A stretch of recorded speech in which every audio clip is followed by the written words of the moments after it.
For those of you who are pet owners like us and are concerned about protecting parts of your RV, this video is for you. Some of the surfaces we're most concerned about are the dinette seating area and the surface of this wall right here. This is just from experience. We know that our cat loves to put his claws into this leatherette material. So we want to protect both this and the dinette. And we're going to show you some of the hacks and ways that we're going to do that. To protect our dinette, we'd already bought this plasticky material, not specifically to guard against the cat, but just to protect the surface of the dinette itself. We realized that this material is actually really good, and we think it would actually be scratch proof for cat claws. As you can see, the material is actually very easy to work with, easy to cut with scissors. For us to do it, we just traced the outline of the table using a dry erase marker, and then cut to shape, and then just wipe the marker off when you're done. And as you can see here, the finished project actually looks very good, very clean. So we're actually going to use the same material we purchased, and we're going to put it against this wall and use the existing hardware to help screw it in, and then use other ways to fasten it down. So the first step is to just measure the area that you want to protect. And then on Amazon, there's like 400 different sizes. So just pick the size that will work best for the area you're trying to protect, and order it and wait for it to arrive. And then it's ready to install. So first thing I'm going to do is remove the hardware from the wall.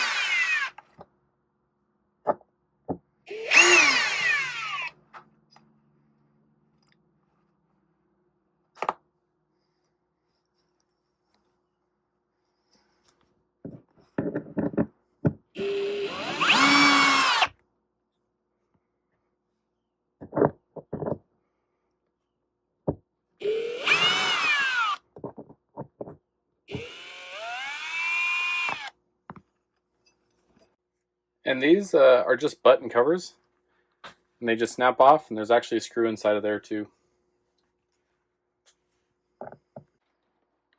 Now we're just looking at how it'll fit. We bought a piece that was long enough to be able to cover this side and the main wall.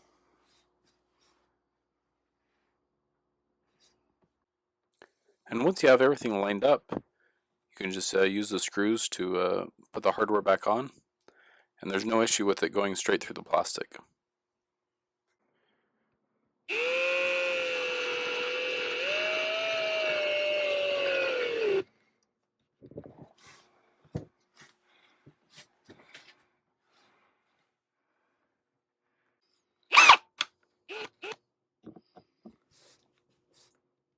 We just noticed that these Velcro areas for the isolation curtain or the insulation curtain is also screws.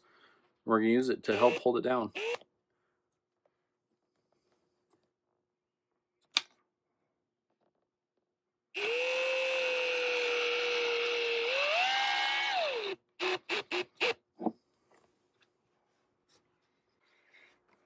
So we remove the two screws, and as I thought, it's also stapled on there, so we don't need to remove it completely anyway.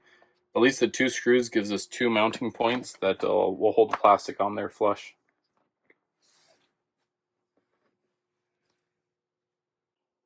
So it's actually working pretty good. Putting the hardware back on over the plastic is holding it well in place. We're just going to trim this a little, and then these same Velcro screws are on this back side for the insulation curtain. So we'll be able to attach it on the back side to hold it tight.